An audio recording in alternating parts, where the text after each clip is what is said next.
Look at this face, clean-shaven, sharp features, eyes focused and confident. The perfect Aryan warrior, captured in the chaos of battle. This photograph became one of the most iconic images of the Battle of the Bulge. For decades, it appeared in history books, documentaries, museum exhibits. The face of the German soldier in the winter of 1944. Millions of people have seen this image. Most accepted it as authentic battlefield photography, a moment of truth frozen in time. But in 1985, a military historian examining the footage frame by frame noticed something that didn't quite add up. The shadows were wrong. That one detail would unravel everything we thought we knew about this photograph and reveal one of the most elaborate deceptions of World War II. This is the story of the propaganda ghost of Poteau, a soldier who may never have existed, fighting in a battle that never happened the way we saw it. December 18th, 1944. Just after dawn, a column of the U.S. 14th Cavalry Group moves cautiously along a narrow forest road between Poteau and Recht in Belgium. They are reconnaissance, the eyes and ears of the American front. They don't know that Kampfgruppe Hansen of the 1st SS Panzer Division has spent the night positioning for the perfect ambush. At 8:30 a.m. the forest erupts. Panzerfausts strike from both sides of the road. Machine gun fire cuts through the morning mist. Within minutes, it's over. American M8 Greyhounds burn. The survivors surrender or flee into the woods. It's a flawless tactical victory, exactly the kind of success Nazi Germany desperately needed to show its people as the war turned against them. And that's when the cameras arrived. The footage they shot that day shows SS soldiers moving through the wreckage with confidence and precision. They examine knocked-out American vehicles. They survey the battlefield with professional detachment. And in the center of it all, one soldier stands out. His uniform is immaculate.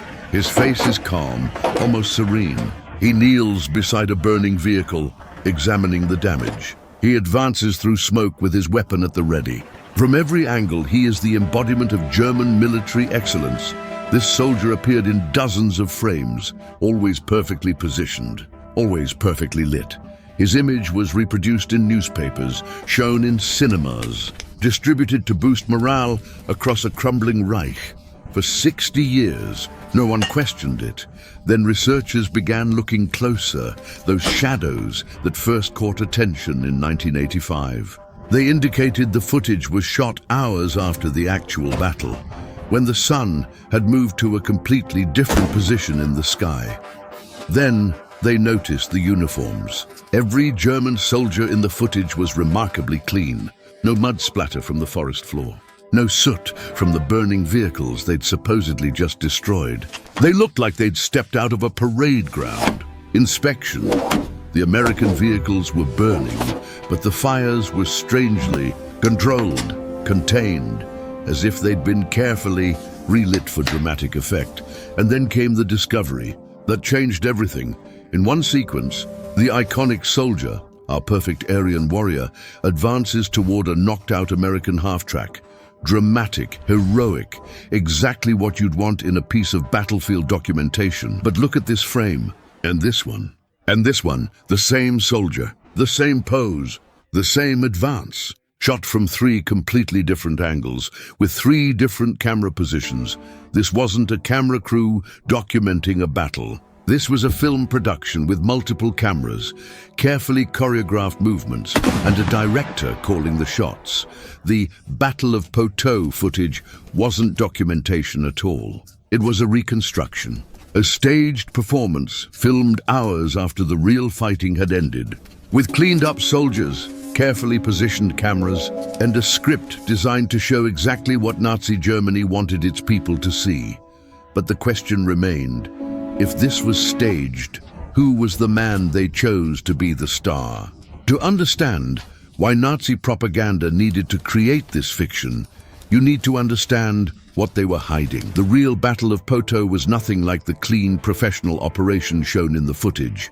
American soldiers, trapped on a narrow forest road with Panzerfausts striking from both sides, tried desperately to escape or surrender. What happened to those who surrendered wouldn't appear in any German newsreel.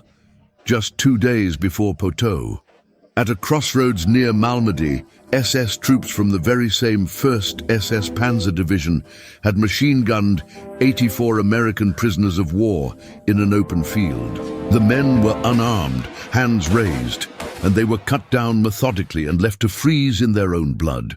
Word of the massacre was already spreading through Allied lines. The SS knew it would eventually reach the world.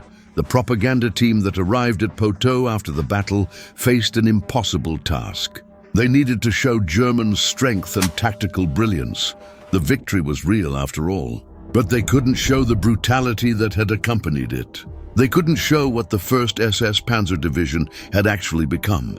They needed a hero who embodied power without cruelty, strength without savagery, victory without the stain of war crimes. So they manufactured one. The soldier in the iconic image wasn't chosen randomly. He was selected specifically because he looked exactly like what Nazi racial ideology claimed the German soldier should be. Young, strong, Aryan features, photogenic even in winter light. He was positioned, lit, and filmed like a movie star because that's exactly what he was. An actor performing the role of the perfect SS soldier for an audience of millions who desperately wanted to believe their cause was still just. Their army still honorable, their victory still possible. But unlike a movie actor, this soldier had no credits, no biography, no name, at least not one anyone could verify. After the war, Allied investigators compiled lists of German soldiers who appeared in propaganda materials. Most were easy to identify.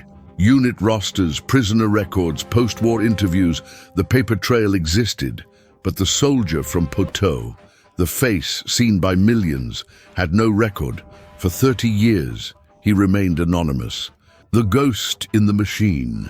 Then in the 1970s, a researcher claimed to have found him. The name that emerged, Arno Funk.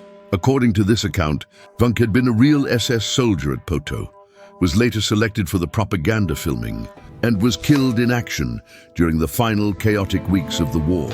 Case closed. Mystery solved. Except when other historians tried to verify the story, they hit a wall. No service record for an Arno Funk in Kampfgruppe Hansen. No death certificate. No grave registration. No surviving comrades who remembered him. It was as if he'd been erased from history or had never existed in the first place. And then someone noticed something peculiar about the name itself. Funky in German means spark, as in the spark of the German spirit, a common phrase in Nazi propaganda. It was the exact kind of symbolically perfect name a propaganda team might invent for their fictional hero. Was Arno Funk a real person whose records were lost in the chaos of collapse? Possibly. Or was he a complete fabrication? A name created to give their staged soldier a backstory that sounded just plausible enough. The more researchers dug, the less they found. Every lead went cold. Every document trail ended in uncertainty. If Arno Funk existed, he vanished completely. If he didn't exist, then one of the most famous German soldiers of World War II is a ghost. A propaganda creation so successful that he fooled the world for 8 decades. The perfect soldier for a regime built on lies. A hero with no past, fighting in a battle that never happened the way they said it did. Bearing a name that might have been plucked from a propaganda manual. Here's what should terrify you. Even now, knowing all of this, knowing the footage was staged, knowing the soldier might be fictional, knowing it was designed specifically to manipulate, the image still works. Search online for Battle of the Bulge SS soldiers, and this face appears clean, confident, heroic. The algorithm doesn't distinguish between authentic documentation and propaganda. Neither do most viewers. The photograph has been shared millions of times on social media, often with captions praising German military excellence or tactical brilliance. The context, the staging, the purpose, the massacres it was meant to conceal, gets lost with every share. The propaganda team that created this image in December 1944 achieved something remarkable. They crafted a lie so perfect, so visually compelling, that it survived the regime that created it. It survived the revelation of the Holocaust. It survived decades of historical research, exposing it as fiction. It's still out there, still doing its job, still shaping how we see history. Because here's the uncomfortable truth. We want to believe what we see. A photograph feels real in a way that words don't. When we see a soldier in combat, something in our brain says, this is authentic, before our critical thinking catches up. The Nazis understood this. They knew that one perfectly staged image would do more than 1,000 speeches. They knew that if they could control the pictures, they could control the story. And they were right. Every time someone shares that image without understanding what it really is, the ghost wins. The lie gets another life. The propaganda continues its work. 8 decades after the regime that created it turned to ash, Arno Funk, if he ever existed, achieved a strange immortality. He became the face of a moment that never happened, a hero in a story that was fiction, a symbol of a cause that led to unimaginable evil. But perhaps most disturbing of all, if one stage photograph could manipulate millions for 80 years, what are we looking at right now that we assume is real? How many of today's viral images are tomorrow's exposed propaganda? The technology has changed. The techniques are more sophisticated, but the fundamental tactic remains the same. Control the image, control the narrative. The propaganda ghost of Poteau is still watching us, still waiting to see if we finally learn to look closer, to question what we see, to understand that the most dangerous lies are the ones that look exactly like truth. So the next time you see a powerful image, particularly from conflict, particularly designed to make you feel a certain way, remember the soldier with the perfect face and the suspicious name. Remember that someone once staged an entire battle to create a single photograph. And ask yourself, what am I not seeing? What is this hiding? Who benefits if I believe this without question? Because the ghosts of propaganda never really die. They just wait for us to stop looking closely, and then they do their work all over again.